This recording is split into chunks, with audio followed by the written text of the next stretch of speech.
Quelle est la différence entre une émotion et un sentiment? Quel est le lien véritable entre les émotions et la nourriture? Entre ce qui nous bouleverse et cette envie irrépressible de manger quelque chose qui me procure du plaisir immédiat? Bonjour, je suis Martha Irico et dans cette vidéo, on va explorer ensemble les méandres de notre subconscient pour comprendre les compulsions alimentaires. Restez jusqu'au bout de la vidéo et abonnez-vous à la chaîne pour continuer à voyager avec moi à travers une nouvelle approche de l'alimentation de tous les jours. Lorsque nous restons plongés dans nos problèmes, si nous restons focalisés uniquement sur ce qui ne va pas, nous perdons de vue ce qui fait la différence entre une émotion et un sentiment. Deux choses qui nous frappent de l'extérieur et qui structurent notre vie, qui lui donnent aussi un sens. Les émotions et les sentiments sont deux choses complètement différentes. L'émotion est un impact que nous avons de la réalité. On admire un beau paysage et l'on ressent une émotion. On rencontre une personne que l'on trouve insupportable et on ressent une émotion qui nous repousse, qui nous fait éloigner de cette personne. On entend une chanson qui nous rappelle un être cher qui n'est plus avec nous et on ressent une émotion de vide. Les émotions sont des grandes forces qui nous frappent et qui ont une durée très courte, mais qui provoquent un mouvement à l'intérieur de nous. Les émotions ne sont ni bonnes ni mauvaises. En réalité, elles sont neutres. Nous avons l'habitude de les classer en tant que bonnes ou mauvaises selon ce que nous faisons par la suite avec nos émotions. Mais par elles-mêmes, elles ne sont ni bonnes ni mauvaises. C'est l'impact que nous avons avec la réalité qui génère en nous les émotions. Toutefois, nous avons l'habitude de confondre les émotions avec les sentiments. À différence des émotions, les sentiments ont une durée stable. Même quand ce qui nous a procuré une émotion n'est plus présent, les sentiments restent. Je fais un exemple concret. Il nous arrive que dans un moment d'énervement, nous voulions tuer notre mari. Mais ceci ne change rien au sentiment d'amour que l'on prouve pour lui. À ce moment-là, je vis 5 minutes où je dis « je vais l'étrangler ». Mais en réalité, si je m'écoute, le sentiment que je prouve pour lui est bien plus fort que cet instant d'énervement. Mon amour pour lui ne change pas, car le sentiment est quelque chose de plus stable, de plus durable. Le sentiment est l'interprétation que nous donnons à ce que nous vivons. C'est la pensée qu'il y a derrière ce que nous vivons.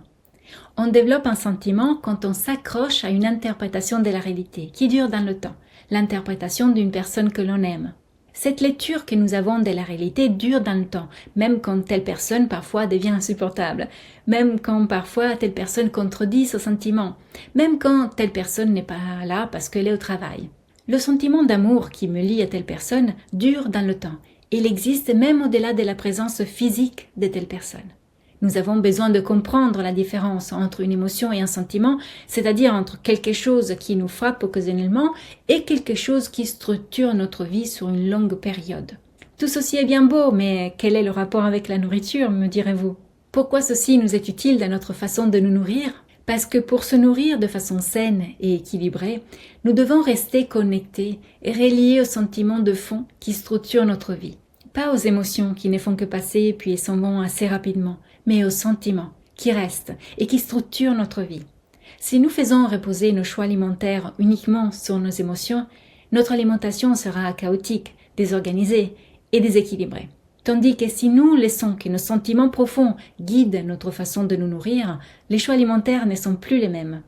Ils deviennent constants, équilibrés, pondérés et visent constamment à notre bien, participent à donner un sens à notre vie, à construire un univers harmonieux dans notre existence et à préserver ou retrouver la bonne santé. L'amour pour nous-mêmes est un sentiment qui devrait être un point fixe dans notre existence.